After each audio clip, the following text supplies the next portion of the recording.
Holy and merciful, our Heavenly Father God, who created heavens and earth, thank you so much for your grace and great love. Banal at mahabagin naming Amang Diyos na lumikha ng langit at ng lupa, maraming salamat po sa iyong dakilang pag-ibig at biyaya. Today also we have gathered here, those who are sanctified with the blood of Jesus, in order to listen to your word and also in order to have fellowship together. Ngayong araw po, kami po ng mga pinabanal ng dugo ng Panginoong Hesus ay nagkatipon upang makapakinig po ng iyong salita at upang magkaroon po ng fellowship ng sama-sama.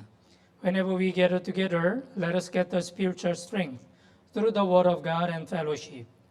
Nawa, sa tuwing kami po ay nagkakatipon, makakuha nawa po kami ng espiritual na kalakasan sa pamamagitan po ng salita ng Diyos at ng fellowship. Through this parents' fellowship, let us learn what is the role of the parents and how to teach our children.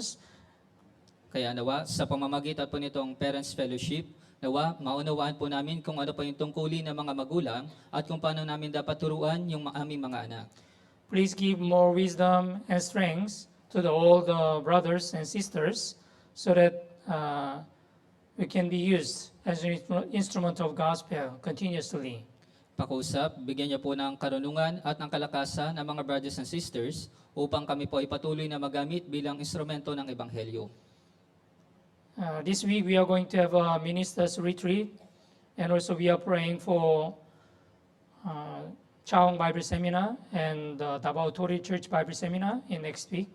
Kaya ngayong linggo po, dinadalangin po namin yung paparating po na ministers retreat at dinadalangin din po namin yung darating po na Chaong Bible Seminar at Davao Tori Bible Seminar sa susunod po na linggo. Let us have one mind and cooperate one another in order to accomplish the will of God through our church. Nawa, magkaroon po kami ng isang isipan at tulungan po namin yung isa't isa upang may sakatuparan po yung kalooban ng Diyos sa pamamagitan po ng aming iglesia. From the beginning of this fellowship until the end, the Holy Spirit is with us and guide us. Magpasimula po hanggang sa matapos ang fellowship po na ito. Ang banal na Espiritu nawa ang tumulong at gumabay po sa amin. We pray in Jesus' name. Ito po yung aming panalangin sa pangalan po ni Jesus. Amen. Amen. Okay, let's open our Bible. Deuteronomy chapter 6. Buksan po natin sa ating mga Biblia sa Deuteronomy chapter 6.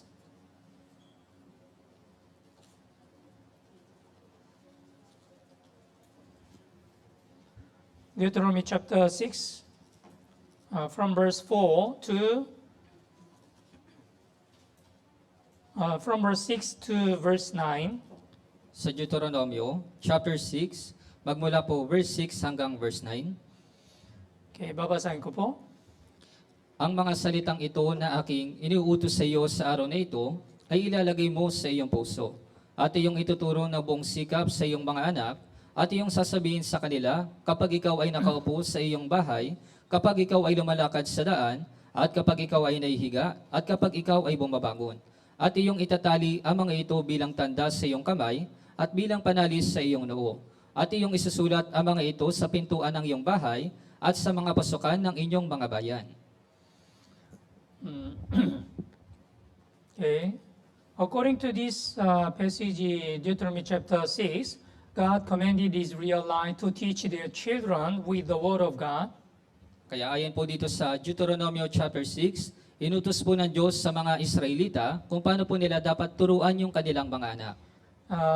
If you look at chapter 6 verse 4, hear, O Israel, hear, O Israel, in Hebrew this is the Shema.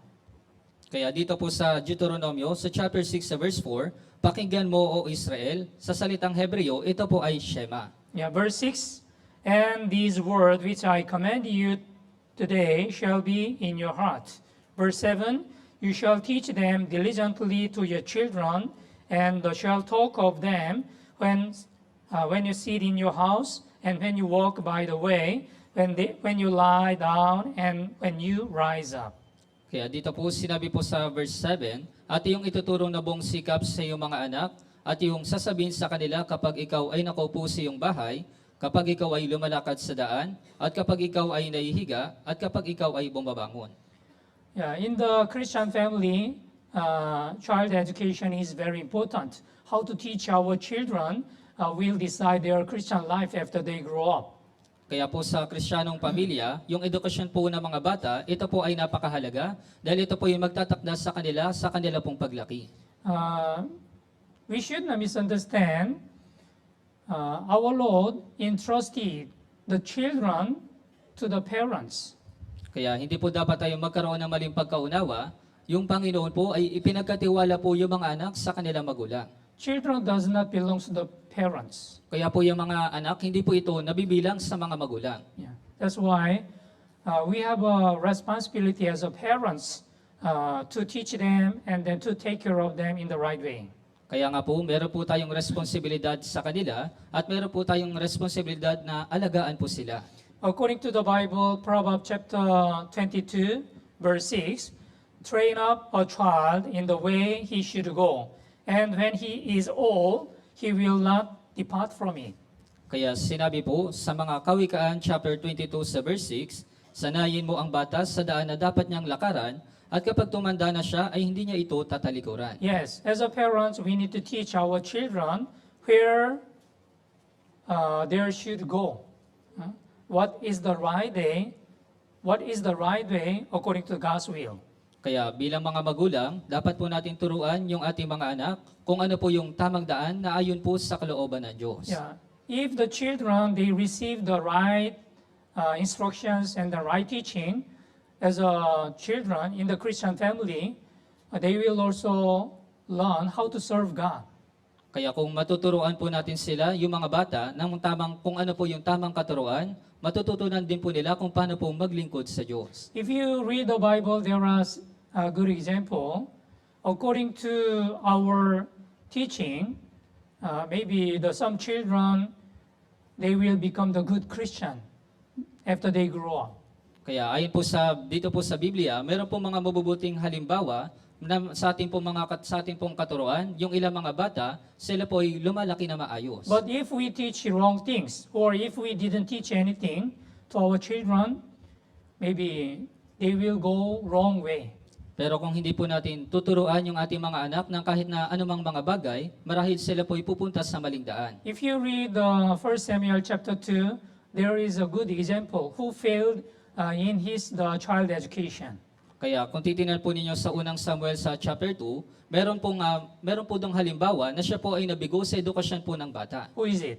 Kilala niyo po kung sino yun? Priest Eli. Siya po yung pari na si Eli. Priest Eli had two sons, right? Hophni and Phinehas. Kaya si Eli, siya po ay merong dalawang anak, si Hophni at si Phinehas. Although Eli was the priest, but he did not teach right things to his children. Kaya kahit na si Eli, isa po siyang pari, pero hindi niya po tinuruan ng mga tamang bagay yung kanyang mga anak. Let's look at what kind of sins did they committed. Kaya tingnan po natin kung anong uri po ng kasalanan yung kanilang ginawa. 1 Samuel chapter 2, Tingnan po natin sa unang Samuel, sa chapter 2.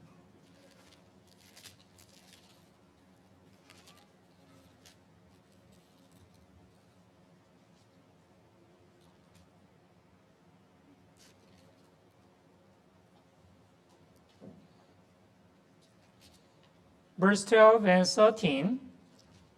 Magmula po sa verse 12 hanggang 13. From verse 12 to 14, babasahin ko po. Ngayon, ang mga anak ni Eli ay mga lapastangan, wala silang pakundangan sa Panginoon o sa mga katungkulan ng mga pari sa mga taong bayan. Kapag ang sino may naghahandog ng alay, lumalapit ang lingkod ng pari habang ang laman ay pinakukulaan na may hawak sa kamay na pang-ipit na may 3 pantusok. Ilalagay niya ito sa kawali o sa kawa o sa kaldero o sa palayok at lahat ng mahango na pantusok ay kukunin ng pari para sa kanyang sarili. Gayon ang ginagawa nila sa Shilo sa lahat ng mga Israelitang napupunta roon. Okay, verse 17, basahin po natin ng sabay-sabay. 3-1. Kaya't ang kasalanan ng mga kabataang iyon ay napakalaki sa harap ng Panginoon sapagkat minalang kabuluhan ng mga tao ang handog sa Panginoon. Yeah. Therefore, the sin of the young man was very great before the Lord, for men abhorred the offering of the Lord. They despised God's offering. Kaya winalang kabuluhan po nila yung paghahandog sa Panginoon. And even they committed sins with the woman who are serving in the temple. At sila rin po ay gumawa ng iba't ibang uri ng mga kasalanan, yung mga kababaihang naghahandog po dun po sa templo. Yeah, that's why God said to the Eli, the verse 34, 1 Samuel chapter 2, verse 34. Babasahin ko po. Ang mangyayari sa iyong dalawang anak na sina Hofni at Phinehas ay magiging tanda sa iyo, sila'y kapwa mamamatay sa iisang araw. Yeah, Hophni and Phinehas, in one day they shall die, both of them. Although Hophni and Phinehas, they were children of the priest Eli, but they despised the God's offering and they committed sin. That's why they were killed by God. Kaya kahit na si Hofni at Phinehas, kahit na sila po ay anak ng pari na si Eli, pero dahil kinamuhayan po nila yung paghahandog sa Diyos, sila po ay mamamatay sa isang araw. And what about King David? As you know well, the King David, he was really good Christian. He served God very well from the beginning until the end. At paano naman po si Haring David? Si Haring David, siya po ay isang mabuting Kristiyano, siya po ay naglingkod sa Diyos mula umpisa hanggang sa huli. But it seems like he also was failed in his child education in some aspect. Pero para bang siya rin po ay nabigo para po sa edukasyon po ng kanyang anak sa ibang aspeto. If you look at 1 King chapter 1, there is the story of the Adonijah. Kaya kung titingnan po ninyo sa unang hari sa chapter 1, naroon po yung kwento ni Adonesa. Okay, 1 King chapter 1. Sa unang hari po sa chapter 1.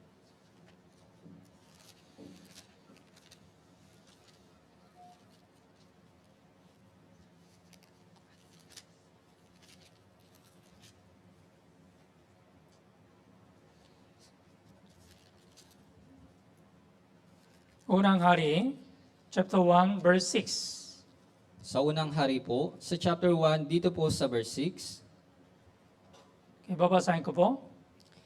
hindi siya kailanman pinagdamdam ng kanyang ama sa pagsasabing, bakit ka gumawa ng ganyan? Siya rin ay napakagandang lalaki at ipinanganak kasunod ni Absalom.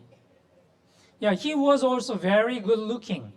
Yeah, outwardly, he was very handsome and he was good looking. But his father, King David, had not rebuked him at any time by saying, "Why have you done so?" Kaya po kahit na siya po ay sa panlabas, mukha siya po ay napakagandang lalaki, pero si Haring David, hindi po siya kailanman sinaway. Although he made a mistake or he committed sin, but King David, he did not rebuke him. Kaya kahit na gumagawa po siya ng kasalanan, ng mga pagkakamali, pero si Haring David, hindi niya po siya sinasaway. That's why the Adonijah also, he was not right before God. Kaya nga po maging itong si Adonias, siya po ay hindi rin po siya naging tama sa harapan ng Diyos. But there is also good example in the child education. For example, Hannah, the son of the Hannah, Samuel.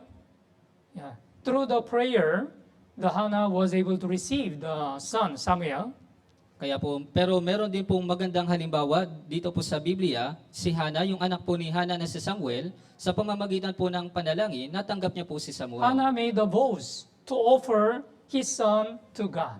Kaya si Hannah, siya po ay gumawa ng panata na iaalay niya po yung kanyang anak. That's why the first Samuel, later he became the prophet, and then he became the great man of God. Kaya nga po kalaunan, si Samuel, siya po ay naging dakilang propeta at siya po ay naging dakilang tao ng Diyos. So how the prophet Samuel, he became the man of God? Through the prayer of his mother, Hannah. Kaya paano ba nagawa ni Samuel na siya po ay naging dakilang propeta? Kaya nangyari po ito dahil sa pamamagitan po ng panalangin ni Hannah. And what about Timothy? The fellow workers of the Apostle Paul, Timothy, he was like the spiritual son of the Apostle Paul. At paano naman po si Timoteo? Si Timoteo, siya po ay kamanggagawa ni Apostol Pablo, siya po ay parang espiritual na anak po ni Apostol Pablo. Yeah, as you know well, the Timothy, his mother and his grandmother was really good in the faith. That's why he was influenced from his mother and from his grandmother. Kaya gaya po ng nalalaman ninyo, yung lola at yung nanay po ni Timoteo, sila po ay mayroong magandang pananampalataya, kaya nga po siya po ay naimpluwensyahan ng kanyang lola at ng kanyang nanay. Gawa 16. Tingnan po natin sa Gawa, sa 16.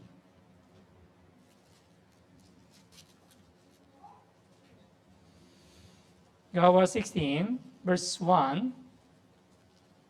Sa Gawa 16, dito po sa verse 1. Babasahin ko po. Nakarating si Pablo sa Derbe at sa Listra, naroon ang isang alagad na ang pangalan ay Timoteo, na anak ng isang babaeng Hudyo na mananampalataya, ngunit Griego ang kanyang ama. Yeah. So, Timothy, he learned the Word of God, the Bible, from his childhood. Kaya po si Timoteo, natutunan niya po yung Biblia, yung salita ng Diyos mula sa kanyang pagkabata. Yeah. 2 Timothy chapter 3. Tingnan po natin sa ikalawang Timoteo, sa chapter 3.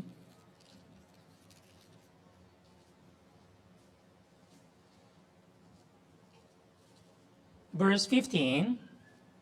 Dito po sa verse 15.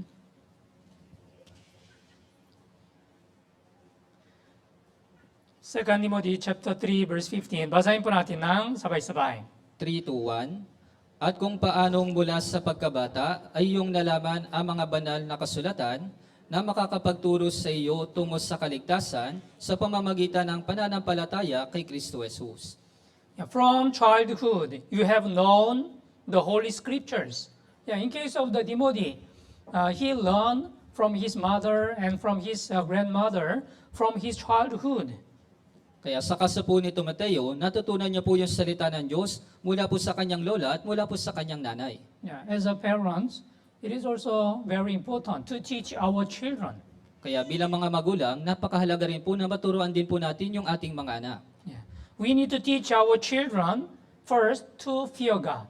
Kaya kailangan po nating turuan yung ating mga anak, una, ay yung magkaroon po ng pagkatakot sa Diyos. Yeah.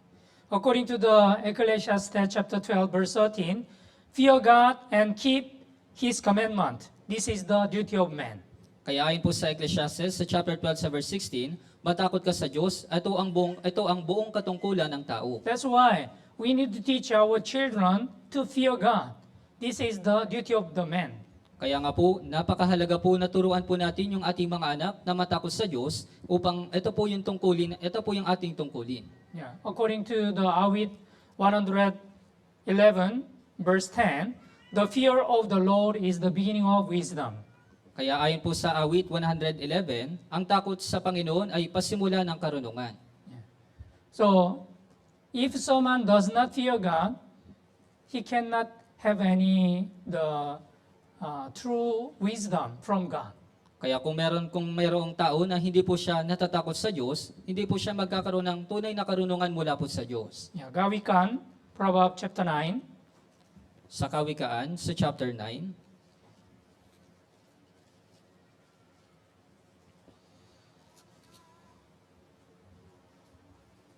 Verse 10, dito po sa verse 10, Kawikan chapter 9, verse 10. Basahin po natin ng sabay-sabay. 3 to 1, ang takot sa Panginoon ang pasimula ng karunungan at ang pagkakilala sa banal ay kaunawaan.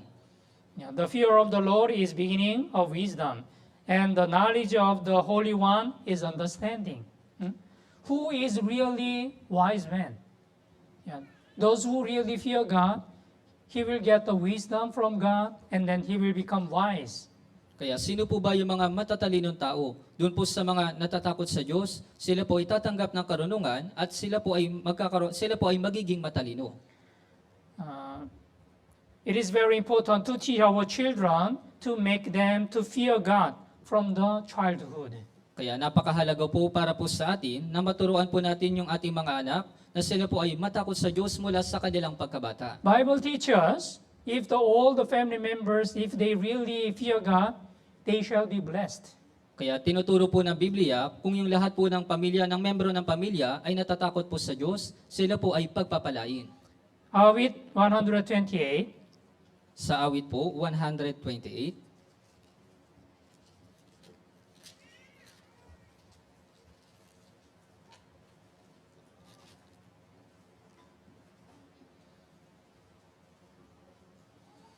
From verse 1 to verse 4, Magmula po sa verse 1 hanggang verse 4. babasahin ko po. Ang bawat may takot sa Panginoon ay mapalad, na sa kanyang mga daan ay lumalakad, kakainin mo ang bunga ng paggawa ng iyong mga kamay, ikaw ay magiging masaya at ito ay magiging mabuti sa iyo. Ang asawa mo ay magiging gaya ng mabungang puno ng ubas sa loob ng iyong tahanan, ang mga anak mo ay magiging gaya ng mga puno ng olibo sa palibot ng iyong hapagkainan. Narito, ang taong may takot sa Panginoon ay pagpapalain ng ganito. Yeah, here, verse 1, blessed is the everyone who fears the Lord, who walks in His ways. Right? So, if you really fear God, you shall be blessed by God. Kaya kung talagang ikaw po ay natatakot sa Diyos, ikaw po ay pagpapalain po ng Diyos. Verse 4 also says, behold, thus shall be the man be blessed, who fears the Lord. Kaya sinabi rin po sa verse 4, narito, ang taong may takot sa Panginoon ay pagpapalain ng ganito. Yeah. As we just saw in the 1 Samuel chapter 2, why the two children of the priest Eli, they were killed, the Hophni and the Phinehas. Kaya gaya po ng ating nakita sa unang Samuel sa chapter 2, bakit ba pinatay yung dalawang anak ng pari na si Eli, si Hophni at si Phinehas? Because they didn't learn how to fear God from his father.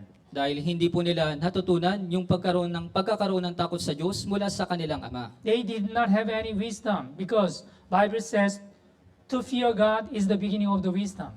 At hindi rin po sila nagkaroon ng karunungan dahil sinasabi po na Biblia, ang takot sa Panginoon ay pasimula ng karunungan. If the parents taught, if the priest Eli taught his children to fear God, maybe his two children, Hophni and the Phinehas, they would not be killed. Kaya marahil po, kung tinuruan po ng paring si Eli yung kanyang mga anak, si Hophni at si Phinehas, marahil hindi po sila papatayin. You know, in the Egypt, according to the Exodus chapter 1, Egyptian king Pharaoh commanded the midwives to kill the sons from all the Hebrew women. Kaya kung titingnan po niyo sa Exodus sa chapter 1, inutusan po ng Faraon na patayin po yung lahat po ng mga anak ng babaeng Hebreo. But the midwives, they feared God. That's why they did not kill the babies. Pero yung mga kababaihan, dahil meron po silang takot sa Diyos, hindi po nila pinatay yung mga sanggol. Bible says, these midwives, the fear of God, that's why God provided what they need, the household for them. Kaya sinasabi po na Biblia, dahil yung mga kababaihan po nito ay meron pong takot sa Diyos, sila po ay pinagpala po ng Diyos. To fear God, yeah, how to fear God. The teaching can be practiced through the life of the parents. Kaya yung pagkatakot po sa Diyos, maaari po itong maituro sa mga anak sa pamamagitan po ng buhay ng mga magulang. If the parents really fear the Lord through their Christian life, the children also, they will learn how to fear God. Kaya kung yung mga magulang po, sila po ay natatakot sa Diyos sa kanila pong mga buhay Kristiyano, maging yung kanila pong mga anak ay matututunan din po yung pagkatakot sa Diyos. Titus chapter 2, Sa Tito po, sa chapter 2,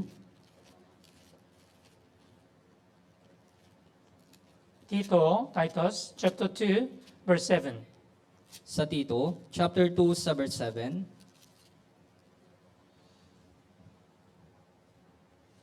Okay, verse 7.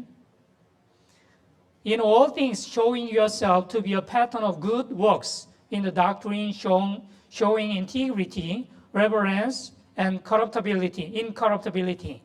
sa lahat ng mga bagay ay ipakita mo ang iyong sarili na isang uliran sa mabubuting gawa at sa iyong pagtuturo ay magpakita ka ng katapatan, pagiging kagalang-galang. Yeah, in all things showing yourself to be a pattern of good works. As a parents, it is also same. How you behave in the house will influence your children.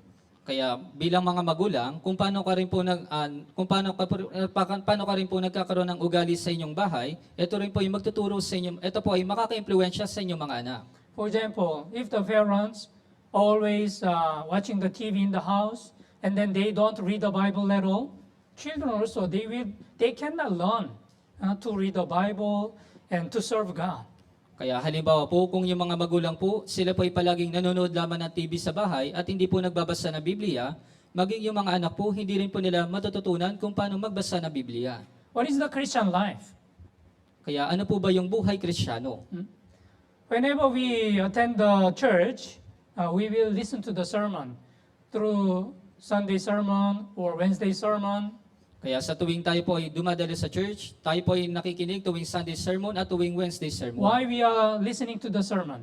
Kaya bakit ba tayo nakikinig sa sermon? It is not to receive only the knowledge, Kaya hindi po para tumanggap lamang tayo ng kaalaman. but we are learning the Word of God to obey to the God's Word and to practice it through our Christian life.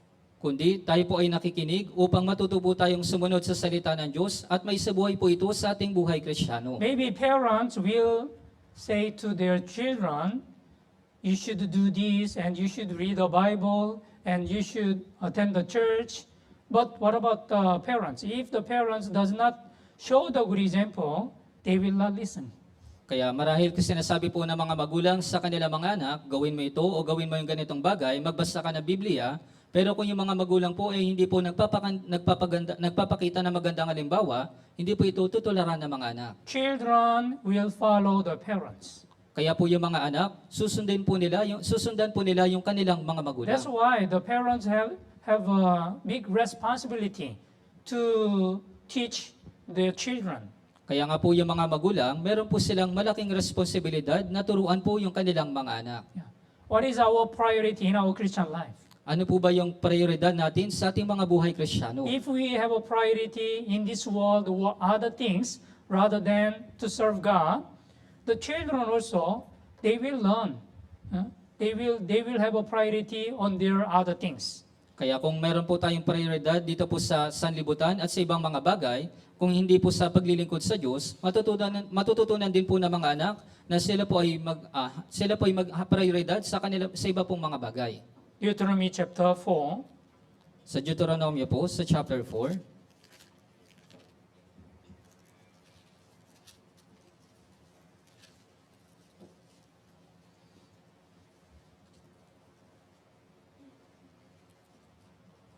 verse 10, dito po sa verse 10,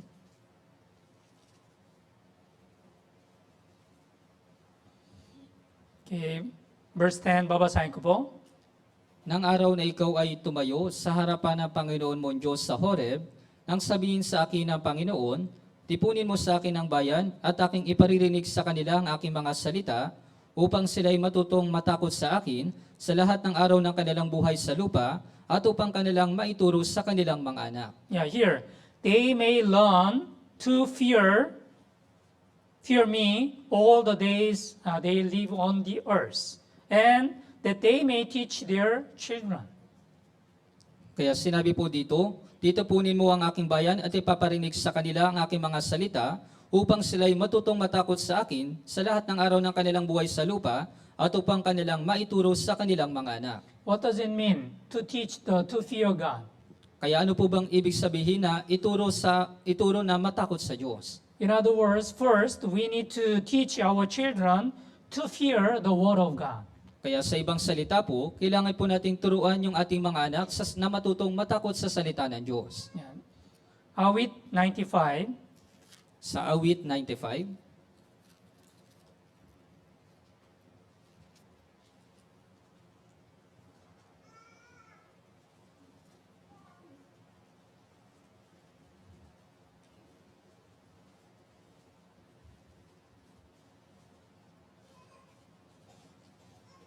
from verse 3 to verse 6, magmula po sa verse 3 hanggang verse 6, Awit 95, from verse 3 to verse 6, sa awit 95, magmula po sa verse 3 hanggang verse 6. Okay, basahin po natin ng sabay-sabay. 3, 2, 1. Sapagkat ang Panginoon ay dakilang Diyos at dakilang hari sa lahat ng mga Diyos, nasa kanyang kamay ang mga kalaliman ng lupa, ang mga kataasan ng mga bundok ay kanya rin, ang dagat ay kanya, sapagkat ito'y kanyang ginawa, ang kanyang mga kamay ang lumikha ng tuyong lupa. O parito kayo, tayo'y sumamba at yumukod, tayo'y lumuhod sa harapan ng Panginoon, ang ating manlilikha. Yeah, verse 3, For the Lord is the great God and the great King above all gods. Yes, God is great King. That's why verse 6 says, O come, let us worship and bow down, let us kneel before the Lord our Maker. Kaya po yung Diyos, siya po ay dakilang hari. Kaya nga po sinabi po dito sa verse 6, O parito kayo, tayo sumamba at yumukod, tayo lumuhod sa harapan ng Panginoon, ang ating manlilikha. Yes, so if we really fear God, we will also fear the Word of God through our Christian life. Kaya kung talagang tayo po ay natatakot sa Diyos, tayo rin po ay matatakot sa salita po ng Diyos. As you know well, God is invisible, right? Because God is Spirit. Kaya gaya po ng nalalaman ninyo, ang Diyos po ay hindi po nakikita dahil siya po ay espiritu. But according to the John chapter 1 verse 1, ang salita ay Diyos. Pero ayon po sa chapter 1 sa verse 1, ang salita ay Diyos. Yeah, to fear God means first step is to fear the Word of God. Kaya yung pagkatakot sa Diyos, ibig sabihin po nito, una, yung matakot po sa salita ng Diyos. If you read Nehemiah chapter 8, when the Israelites gathered in front of the pulpit, the Ezra, when the Ezra opened the Bible, all the Israelites they stood up. Kaya kung titingnan po ninyo sa Nehemiah sa chapter 8, lahat po ng mga Israelita, sila po ay nagtipon doon at binuksan po ni Ezra yung Biblia at lahat po ng mga Israelita, sila po ay nagsitayo. Yeah, why the Israelite? All the Israelites they stood up when the Ezra opened the Bible. Kaya bakit po ba yung mga Israelita, sila po ay tumayo nung binuksan po ni Ezra yung Biblia? Because they feared God and they feared the Word of God. Dahil sila po ay natatakot sa Diyos, sila po ay natatakot sa salita po ng Diyos. Yeah, nowadays, truly born-again Christian also, they will really fear the Word of God. Kaya sa panahon po natin ngayon, parehas din naman po, ang mga tunay na born-again Christian, sila po ay natatakot sa salita ng Diyos. What the Bible says, to fear God is the beginning of wisdom. Kaya ano po sinasabi ng Biblia, ang takot sa Panginoon ay pasimula ng karunungan. If you wanted to make your children wise, what should we teach our children? Kaya kung gusto mong maging matalino yung mga anak mo, ano yung dapat nating ituro sa ating mga anak? Knowledge, it is the next. The first, we need to teach them how to fear God. Kaya yung kaalaman, ito po ay sa susunod na lamang, pero yung mahalaga po ay yung karunungan. But sometimes in the church, the parents, they don't teach their children properly. Pero minsan po, yung mga magulang sa church, hindi po nila tinuturuan ng tama yung kanilang mga anak. For example, the church, the children, they should know what is time. For example, if this time is they need to listen to the Word of God, they should follow. They should listen to the Word of God. Halimbawa po, yung mga bata, kung hindi po nila alam yung oras, halimbawa yung oras na ito na yung oras para sila po ay makinig ng salita ng Diyos. You know, in case of the Korea, the education is very strict, especially in the church. During the sermon or during the fellowship, if the children makes some noisy, maybe they shall be disciplined. Kaya alam niyo po ba, doon po sa Korea, yung edukasyon po sa mga bata, ito po ay mahigpit. Kung maiingay po yung mga bata, sila po ay didisiplinahin. Especially when I was young, in the church, the parents or adults, they are very strict to their children. Kaya lalong-lalo na po, nung ako rin po ay bata pa, yung mga magulang, sila rin po ay talagang mahigpit sa kanilang mga anak. Because they had to learn how to fear God. Dahil kailangan po nilang matutunan kung paano po matakot po sa Diyos. But nowadays, the education is different. Although the children, they made some mistake or made something wrong, even the parents, they don't teach anything. They didn't mention anything. Kaya ngunit sa panahon po natin ngayon, yung edukasyon po ay iba na. Kahit na nakakagawa po ng maling mga bagay yung mga anak, pero yung mga magulang, wala po silang itinuturo na anumang bagay. We already learned how the priest Eli, he failed in his child education. Kaya natutunan na po natin kung paano po nabigo si yung paring na si Eli sa edukasyon po ng kanyang mga anak. Although they committed sin, priest Eli, he did not rebuke or he did not discipline his children. Kahit na sila po ay nakagawa ng kasalanan, pero si etong paring si Eli, hindi niya po siya kanilang sinaway o hindi niya po sila dinisiplina. As a result, they didn't have any chance to learn how to fear God. Kaya bilang resulta, hindi po sila nagkaroon ng pagkakataon na matakot po sa Diyos. What about Adonijah?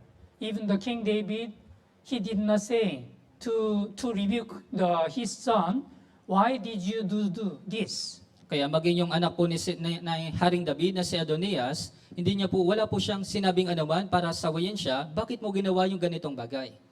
Maybe if you don't love your children, maybe you will not have any interest on your children. You will not take care of him. Marahil kung hindi po ninyo minamahal yung inyong mga magulang, wala po kayong interes sa kanila o hindi niyo po sila aalagaan. And your children will be spoiled. At pagkatapos, yung mga inyo po mga anak, sila po ay magiging malayaw. Your children will become,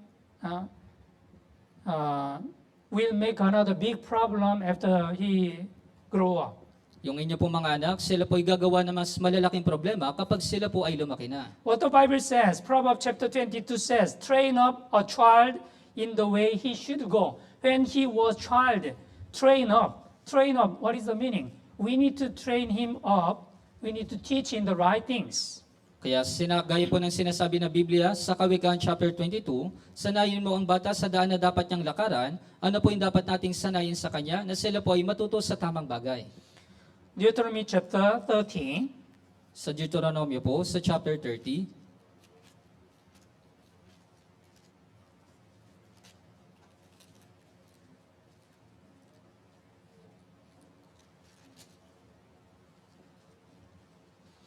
from verse 11 to verse 14, magmula po sa verse 11 hanggang verse 14,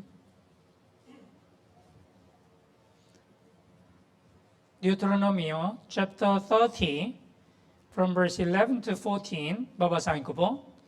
sapagkat ang utos na ito na aking inuutos sa iyo sa araw na ito ay hindi napakabigat para sa iyo ni malayo, wala ito sa langit upang wag mong sabihin, sinong aakyat sa langit para sa atin at magdadala niyon sa atin at magpaparinig sa atin upang ating marinig at magawa.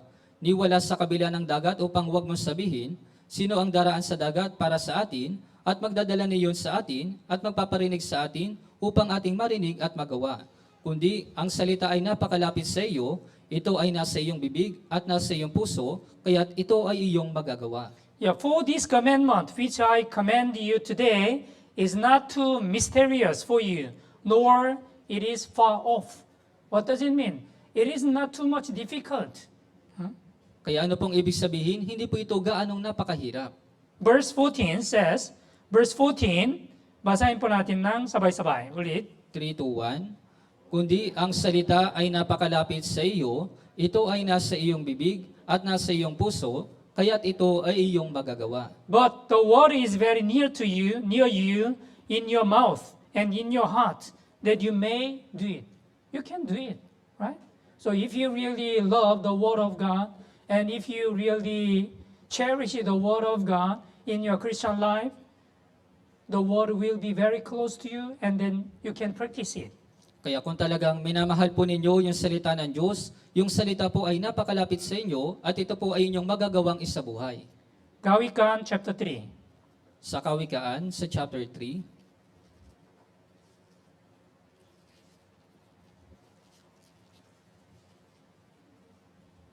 Verse 1. dito po sa verse 1, Okay. Kawikaan chapter 3, verse 1. Basahin po natin ng sabay-sabay. 3 to 1, Anak ko, ang aral ko'y huwag mong kalimutan, kundi ang aking mga utos sa iyong puso'y ingatan. Yeah.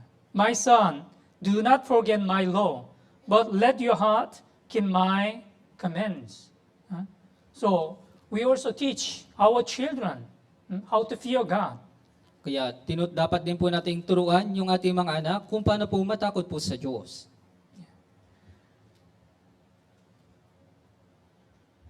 Kawikaan chapter 7, Sa Kawikaan, sa chapter 7, from verse 1 to verse 3. magmula po sa verse 1 hanggang verse 3, Okay, basahin po natin ng sabay-sabay. 3 to 1. Anak ko, ang mga salita ko ay iyong ingatan, at ang aking mga utos ay iyong pahalagahan. Sundin mo ang aking mga utos at mabubuhay ka. Ingatan mo ang aking aral na parang itim ng iyong mata. Sa iyong mga daliri ay iyong itali, sa ibabaw ng iyong puso ay isulat mo. Yeah. If the parents are reading the Bible in the house always, children also will follow. Children also will read the Bible in the house. Kaya kung yung mga magulang po ay palagi pong nagbabasa ng Biblia, maging yung mga anak po, sila rin po ay magbabasa ng Biblia. We should remember Christian life is not enough in only the church, Sunday and Wednesday. Yeah, of course, it is very important. But how you are serving the Lord in your house is also very important. Kaya yung buhay Kristiyana po, hindi lamang po ito sa church tuwing Sunday at tuwing Wednesday. Siyempre po, ito rin po ay mahalaga, ngunit mahalaga rin po kung paano ka po naglilingkod sa iyong bahay. For example, the children, they will only attend the church Sunday and sometimes the Wednesday. But most of the time, they will stay in the house. So, the parents will influence much more than other things. Kaya po, tuwing Sunday at tuwing Wednesday, yung mga bata, sila po ay dumadalo, pero mas marami po yung oras na yung mga bata po ay nasa bahay, kaya mas madami po yung bagay na maimpluwensya po ng mga magulang. If possible, Christian family should have a fellowship every day. Kaya kung maaari po, yung pamilyang Kristiyano ay dapat po na magkaroon ng fellowship araw-araw. If you really wanted to teach your children how to serve God, first, please have a fellowship with them every day, even 30 minutes or 1 hour. Kaya kung gusto mo talagang turuan yung inyong mga anak kung paano po maglingkod sa Diyos, una, dapat po kayong magkaroon ng fellowship na kasama po nila ng 30 minutes o ng 1 oras. And also, please read the Bible together with your children. At isa pa pong bagay, dapat po kayong magbasa ng inyong Biblia ng sama-sama na kasama po yung inyong mga anak. Yeah, through the meditation. 20 minutes or 30 minutes through the meditation, the children, they will learn how to serve God. Kaya sa pamagitan po ng pagbubulay-bulay ng 20 minutes sa 30 minutes, yung mga anak, matututunan po nila yung salita po ng Diyos. Deuteronomy chapter 17, Sa Deuteronomio, sa chapter 17,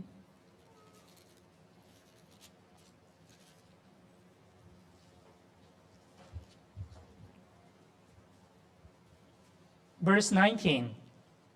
dito po sa verse 19, Deuteronomy chapter 17, verse 19. Deuteronomio, chapter 17, dito po sa verse 19, Okay. Basahin po natin ng sabay-sabay. 3 to 1, At iyon ay mamamalagi sa kanya at kanyang babasahin sa lahat ng mga araw ng kanyang buhay upang siya'y matutong matakot sa Panginoon niyang Diyos upang isagawa ang lahat ng mga salita ng kautosang ito at ng mga tuntuning ito. It shall be with him, and he shall read it all the days of his life.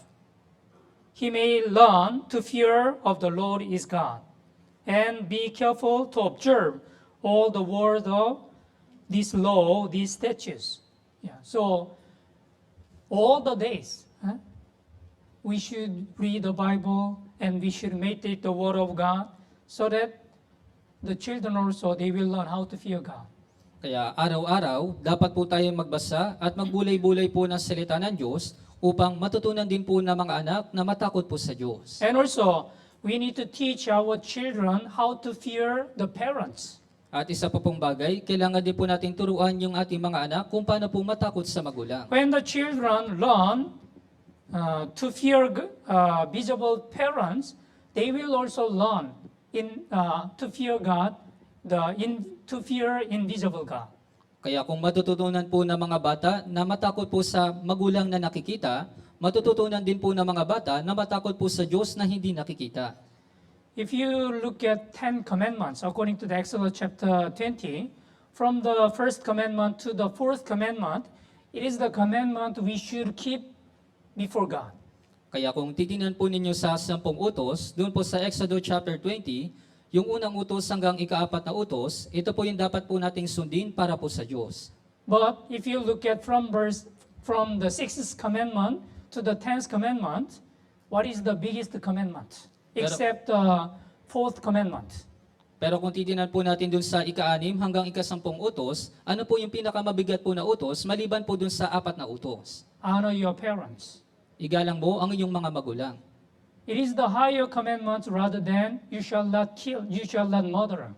Kaya ito po ay mas mataas na utos kaysa po dun sa huwag kang papatay. Most of the people, they think murderer, killing others, there is a much more bigger sin rather than disobey to the parents. Kaya karamihan po sa mga tao, iniisip po nila na mas mabigat po yung kasalanan na patayin po yung ibang tao kaysa po sa pagsuway sa mga magulang. But we should remember why God said the honor your parents as a higher commandment rather than do not murder.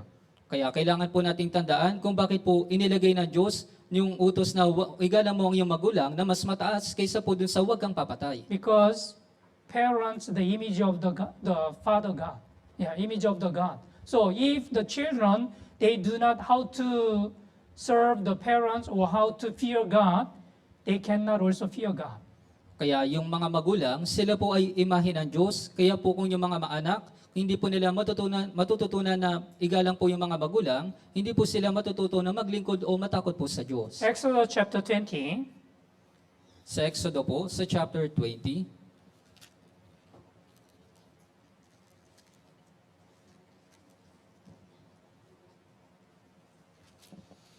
verse 12.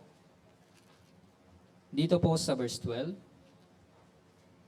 Exodus chapter 20, verse 12. Basahin po natin ng sabay-sabay. 3 to 1, igalang mo ang iyong ama at ang iyong ina, upang ang iyong mga araw ay humabas sa lupaing ibinibigay sa iyo ng Panginoon mong Diyos. Yeah, here, honor your father and your mother, that your days may be long upon the land which the Lord your God is giving you. So, if you really honor your father and mother, your days will be long. That means you shall be also blessed. Kaya kung talagang ginagalang mo ang iyong ama at ang iyong ina, yung mga araw mo, ito po ay habas dito po sa lupa, ibig sabihin, ikaw po ay pagpapalain. Ephesians chapter 6, Sa Efeso sa chapter 6,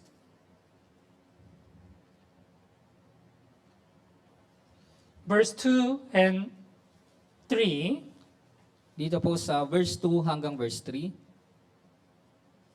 From verse 1 to verse 3. magmula po sa verse 1 hanggang verse 3, Okay, basahin po natin ng sabay-sabay.